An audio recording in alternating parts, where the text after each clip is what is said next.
اچھا اب سے آپ فرماتے ہیں کہ سورہ کا ایک موضوع ہے، یہ موضوع کی تعین کا عمل چونکہ انسان کریں گے ظاہری بات ہے، اور انسان اپنے مطالعے کی حد تک اپنے جو اس کے پاس ٹولز دیے گئے اس کی روشنی میں وہ موضوع متعین کریں گے، تو اس میں بھی عین امکان ہے کہ موضوع کی تعین کے باوجود جو ہے وہ دو موضوعات کی لوگ تعین کر لیں، ایک صاحب علم اس کو پڑھے اور کہے جی میرے نزدیک تو مرکزی مضمون اس میں یہ ہے، اور دوسرا کہے میرے نزدیک مرکزی مضمون یہ ہے، تو پھر جو مولانا نے بات فرمائی تھی کہ جو نظم ہے اور اس کی رعایت سے آپ سورہ کا مطالعہ کرتے ہیں تو بنیادی بڑے حد تک اختلاف ختم ہوتے ہیں، تو اختلاف تو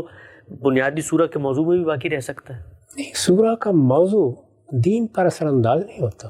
یہ میں پہلے بھی عرض کر چکا ہوں کہ دین کے احکام، دین کی ہدایات جن میں دین میں کوئی چیز فرض، واجب، مستحب بیان کی جاتی ہے وہ متعین ہے، اس کے لیے تو قرآن مجید سے باہر بھی اگر آدمی کھڑا ہو جائے تو اتمام حجت کے درجے میں وہ سب کچھ منتقل ہو چکا ہے، اس میں کوئی پرابلم نہیں ہوتا۔ قرآن سے استدلال کرنا ہوتا ہے کسی بھی چیز پر، جب آپ استدلال کرنا شروع کرتے ہیں تو اب جو آدمی اختلاف کر رہا ہے وہ بھی قرآن سے استدلال کرے گا، تو اس کا استدلال یا صحیح ہوگا یا غلط ہوگا۔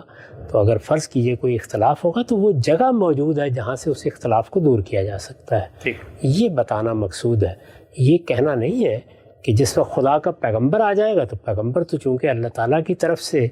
آتا ہے اور پیغمبر کی بعثت اللہ تعالیٰ کی